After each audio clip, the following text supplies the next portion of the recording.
Саламатсыздарбы, урматтуу студенттер. Бүгүн курулуш материалдары деген сабактан бетон жана анын касиеттери деген лекцияны өтөбүз.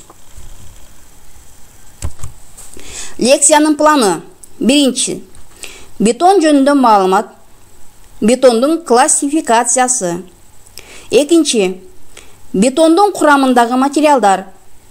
Үчүнчү, бетон аралашмасынын касиеттери. Төртүнчү, бетондун бекемдүүлүгүнүн негизги мыйзамы. Лекциянын максаты: биринчи, бетон жана бетондун аралашмасы деген түшүнүктөрдү ажырата билүү. Экинчи, бетондун курамы менен таанышуу. Үчүнчү, бетондун жана бетон аралашмаларынын касиеттерин үйрөнүү. Төртүнчү, бетонду колдонуу чөйрөсү. Бетон деген эмне? Бетон жасалма жол менен алынган таш материалы. Курамында жабыштыруучу материалдар, вяющие, майда жана ири толуктоочулар, заполнители жана суу кошулган аралашма катыгандан кийин бетон деп аталат. Катыганга чейин бул бетондун аралашмасы. Бетондун жалпы көлөмүнүн 80-85%-ын толуктоочулар түзөт. Булар кум, жаратылышта өзү майдаланган таш, гравий, механикалык жол менен майдаланган таштар, щебень. Булардын запастары өлкөнүн дээрлик бардык аймактарында бар. Мындан тышкары, тесттин, өндүрүштөрдүн калдыктары толуктоочулар катары колдонулат. Мисалы, шлактар. Бетон эң бышык курулуш материалдарынын бири болуп саналат. Бетондорду колдонулушу боюнча, жабыштыруучу жана толуктоочу материалдардын түрлөрү боюнча, ошондой эле түзүлүшү боюнча бөлүшөт. Колдонулушу боюнча бетон конструкциялык жана атайын бетондор болуп экиге бөлүнөт. Конструкциялык бетондор имараттардын жана курулмалардын жүк көтөрүмдүүлүгү жогору жана тосмо конструкцияларын жасоодо колдонулат. Алар негизинен конструкциялардын механикалык мүнөздөмөлөрүн камсыз кылышат. Бул бекемдүүлүк, прочность, серпилгичтик, упругость жана деформация касиеттери. Атайын бетон конкреттүү шарттарда иштеген конструкциялар үчүн иштелип чыккан. Буларга жылуулук изоляциясы, ысыкка чыдамдуу, химиялык туруктуу, радиациядан коргоочу жана кооздоочу бетондор кирет. Бетон тыгыздыгы боюнча өтө оор, жеңил жана өтө жеңил болуп төрткө бөлүнөт. Өзгөчө оор бетондун тыгыздыгы 1 метр кубка 2600 килограммдан жогору болот. Өтө оор бетон атайын коргоочу түзүмдөргө, башкача айтканда, радиоактивдүү таасирлерге каршы колдонулат. Алар негизинен портланд цементтин жана жаратылышта кездешүүчү же жасалма жол менен алынган оор толуктоочулардан жасалат. Андай толуктоочуларга магнетит, лимонит, барит, металлдардын, ломдордун кырындылары кирет. Өндүрүштүк жана атуулук имараттардын темир бетон конструкцияларында, гидротехникалык курулуштарда, каналдарды курууда жана жол курулуштарында оор бетон колдонулат. Оор бетондун тыгыздыгы 1 метр кубка 1800-дөн 260 килограммга чейин болот. Оор бетондун толуктоочулары болуп кум, гравий жана щебень эсептелет. Жеңил бетондор жаратылышта кездешчүү же жасалма жол менен алынган борпоң толуктоочулардан жасалат. Аларга керамзит, аглопарит, шлактар кирет. Жеңил бетондун тыгыздыгы 1 метр кубка 500 килограммдан 1800 килограммга чейин болот. Жеңил бетондор имараттардын сырткы дубалдарын тургузууда колдонулат. Өзгөчө жеңил бетондордун тыгыздыгы 1 метр кубка 500 килограммдан төмөн. Бул курулуш материалдары жылуулук изоляциясынын жогорку натыйжаларына ээ. Өндүрүүчү эритинди көбүктөө технологиясын колдонуу же андагы газ түзүүчү процесстерди түзүүнүн аркасында бетондун жеңил тыгыздыгына жетише алат. Натыйжада материал блоктордо жана монолиттерде катып калганда аба менен толтурулган тешикчелер пайда болот. Бул топтун эң популярдуу өкүлү болуп полистирол бетондору эсептелет. Бетондун курамындагы эң негизги материал бул органикалык эмес жабыштыруучу материалдар. Органикалык эмес жабыштыруучу материалдар кайсы чөйрөдө катыгандыгы боюнча экиге бөлүнөт. Сууда катуучу жана абада катуучу жабыштыруучу материалдар. Сууда катуучу жабыштыруучу материалдар абада да, сууда да катып өзүнүн бекемдүүлүгүн күчөтөт. Буларга портландцемент жана анын түрлөрү кирет. Абада катуучу жабыштыруучу материалдарга аки жана курулуш гипси кирет. Органикалык эмес жабыштыруучу материалдарды өндүрүү ар кандай чирки жана көмөкчү материалдарды көп көлөмдө иштетүү менен байланыштуу. Мисалы, 1 тонна портландцемент клинкерин алуу үчүн 1,5 тоннадан 1,8 тоннага чейин акитаж жана 0,2 тоннадан 0,5 тоннага чейин чопо тектер керектелет. Портландцемент жана анын сорттору заманбап курулуштагы негизги цементтик материал болуп саналат. Портландцемент бул составында көбүрөөк кальций силикаттары бар чийки зат аралашмасынын күйгүзүүдө жарым-жартылай эришинин натыйжасында алынган клинкердин майдалануусунан алынган продукт.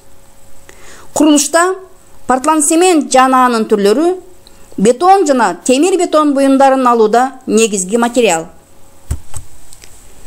Өлчөмдөрү белгиленген диапазондогу жаратылышта кездешүүчү же жасалма жол менен алынган минералдык бүртүкчөлөр бетондун толуктоочулары болуп саналат. Толуктоочулар майда жана ири болот. Майда толуктоочулардын размери 0,14 мм 5 мм чейин болот. Бул кум. Ири толуктоочулардын размери 5 мм 70 мм чейин болот.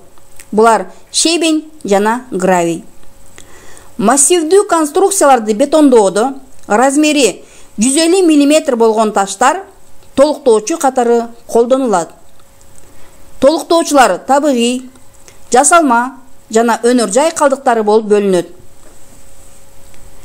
Бетон жасоодо колдонулган суу боюнча айта турган болсок, ар дайым суу түтүктөрү менен келген ичүүчү суу колдонобуз. Дарыялардын, кудуктардын, көлмөлөрдүн суулары эгерде pH 4төн кем эмес болсо, башкача айтканда кычкыл эмес болсо, колдонууга болот.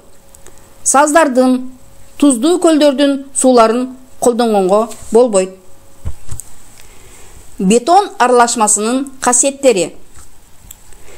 Бетон аралашмасынын курамындагы материалдарды аралаштыргандан кийин ал пластикалык абалда болот. Ошондуктан ар кандай буюмдарды калыпка куюп алууга мүмкүндүк берет. Практикада аралашманын реологиялык касиеттерин баалоо үчүн техникалык мүнөздөмөлөрдү колдонушат. Аралашманын эң негизги касиети ыңгайлуу төшөлүүсү. Удобоукладываемость. Бул деген тыгыз, бир тектүү масса түзүп форманы толтуруусу. Бетондун аралашмасынын ыңгайлуу төшөлүүсүн баалоо үчүн 3 көрсөткүч керектелет. Булар кыймылдуулук, подвижность, ийкемсиздик, жесткость жана байланыш, связность.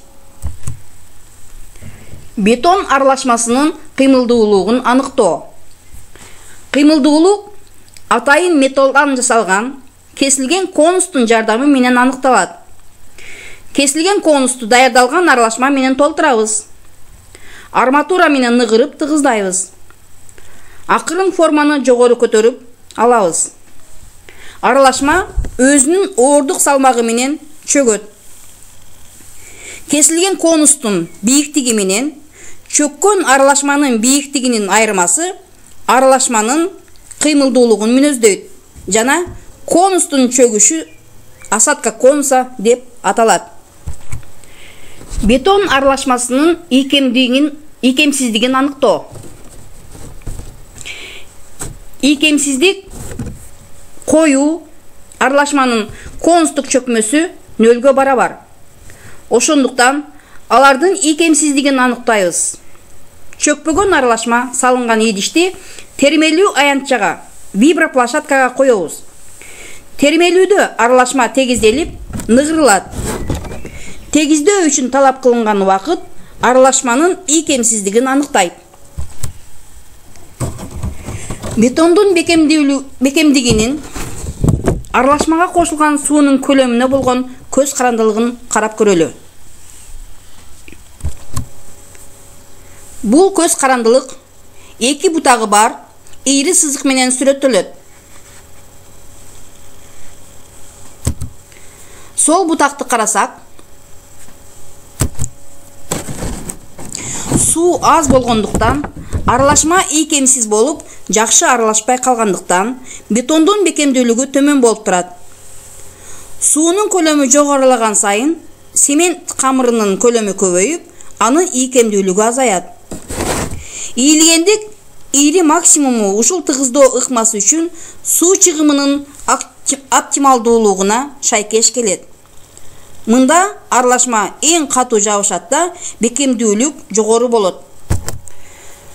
Сууну көп сарптоодо бетон аралашмасы тыгыздалат, бирок кошулган суунун бир бөлүгү гана, башкача айтканда, цементтин массасынын 15-20% гана байланышат. Ашыкча суу көп ичке, капилляр тешикчелерди жана боштуктарды пайда кылат. Ошондуктан бетондун тыгыздыгы жана бекемдүүлүгү төмөндөйт. Демек, суунун көлөмү оптималдуу болуш керек. Суу нормадан аз же көп кошулса, бетондун бекемдүүлүгү төмөндөйт. Эми бетондун бекемдүүлүгүнүн цементтин сууга болгон катышынан көз карандылыгын карап көрөлү. Бул көз карандылык S формасындагы ийри сызык менен көрсөтүлөт. Аны эки түз сызык менен алмаштырганда төмөндөгүдөй формулага ээ болобуз. Бул формула эмнелерден турат? РБ бетондун бекемдүүлүгү, РЦ цементтин активдүүлүгү, маркасы, А колдонулган толуктоочулардын сапатын аныктоочу коэффициент. Эгерде жогорку сапаттагы толуктоочулар колдонулса, А 0,65 барабар болот. Ал эми катардагы толуктоочулар колдонулса, А 0,6 барабар. С жана В цементтин жана суунун чыгымы. И В опыт жолу менен аныкталган туруктуу коэффициент. В 0,5 барабар. Бул формула Боломей деген окумуштуу тарабынан сунушталып, Скрамтаев тарабынан жакшыртылган. Ошондуктан Боломей жана Скрамтаевдин формуласы деп аталат. Бул формула бетондун бекемдүүлүгүнүн негизги мыйзамы болуп эсептелет. Формулада көрүнүп тургандай, бетондун бекемдүүлүгү жабыштыруучу жана толуктоочу материалдардын сапаттарынан жана цемент ташынын сапатынан, башкача айтканда, анын көңдөйлүүлүгүнөн көз каранды. Бетондун дагы бир негизги касиеттеринин бири бул бетондун суукка туруштук берүүсү. Суукка туруштук берүү көп учурда бетондун колдонуусунун узактыгын долговечность аныктайт. Бул касиет гидротехникалык, өнөр жай жана автоунаа жолдорунда колдонулган конструкциялар үчүн маанилүү. Эми балдар төмөндөгү суроолорго жооп бергиле. Биринчи. Оор бетонду алыш үчүн кандай толуктоочу материалдарды колдонобуз? Экинчи. Өтө оор бетондун курамында кандай материалдар бар? Үчүнчү. Бетондун бекемдүүлүгү кандай факторлордон көз каранды? Ушуну менен лекциябыз аяктады. Көңүл бурганыңызга рахмат.